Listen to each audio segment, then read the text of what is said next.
My name is Jane Williams. I am a reporter for the Pony Express, and I am here today interviewing Mr. Jim Hogeboom, the new superintendent for NUSD. What are your priorities or plans for the district, and why? So our priorities are really to get our district focused together, and so we've worked on that, and the school board has 4 priorities that they've come up with. So those are equity and trying to make sure that students receive the support, all students receive whatever support they need to be successful. That's the first one. Student success, which has a lot to do with the engagement and making school relevant and interesting and working on 21st century skills would be the second one.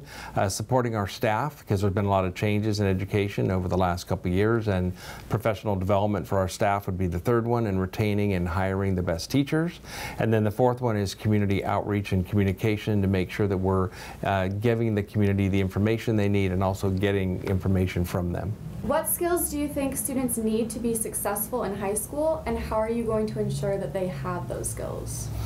So I think the first thing is that skills right now are just as, if not more important than the content that our students are learning. And with the advent of the internet, you can find almost anything you need online. So I don't think that means you need to be ignorant. It means you can find that content. So while that's going to be important, it really is those skills. So those 21st century skills of collaboration, critical thinking, creativity, and communication, those are really important.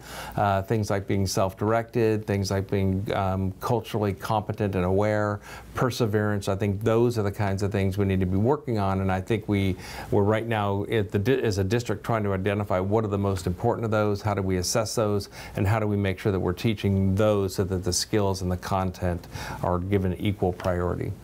What are your plans for increasing communication with the community? So a lot of it is outreach, a lot of it's being in different places, whether that's going to PTA meetings at schools, or last night we just had a community meeting at Novato High School. Later on this week we have a traffic meeting at San Jose. So a lot of it's just being out in the community and attending those meetings, but also inviting people in and making sure that people feel welcome.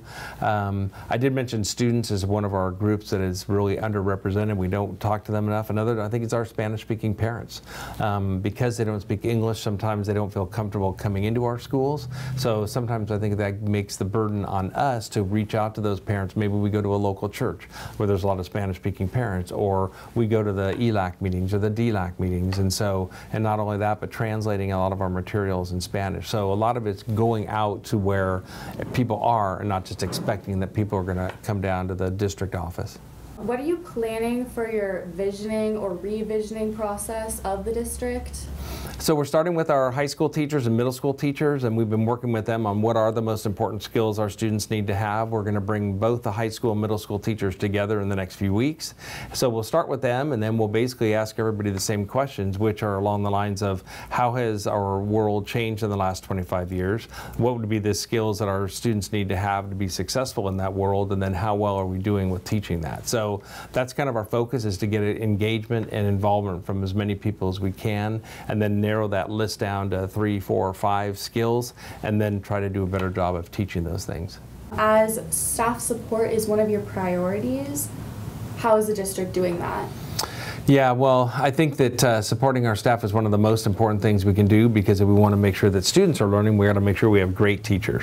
And if I was a teacher, I'd be a little overwhelmed. I mean, the funding formula for schools has changed with the local control funding formula. There's LCAP, the Local Control Accountability Plan. There's the Common Core. There's the Next Gen Science Standards. You know, teachers are supposed to be integrating technology into all their classes. They're supposed to be bringing in project-based learning, authentic assessments, and all that. So it's overwhelming. And one of the great things Novato did, again, before I got here, was to hire coaches. So we've taken some of our very best teachers and we're using them to coach other teachers, and they're doing that with GLAD strategies and PSYOP strategies and technology and PBL and all that. So I think that's a great way of taking your best teachers and using them to help other teachers get better, and just make sure that we provide great professional development. So in Novato we have either a late start Wednesday or an early out Wednesday, and so every week our teachers get a chance to come together and plan and work together to collaborate, and I think that planning time is really, really important. So I think one of the best ways we support our teachers is making sure that we offer them great professional development to help them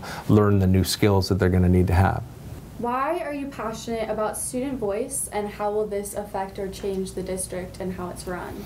Well, I think there's a couple segments of people that I don't think we listen to much, and students is one of those. And you guys are sitting in the classes every day. You have a great insights into what's working and what's not working, but sometimes we don't tap into that. We don't ask you, what do you think about that? We don't ask for input teachers necessarily to get input from how could teachers do a better job?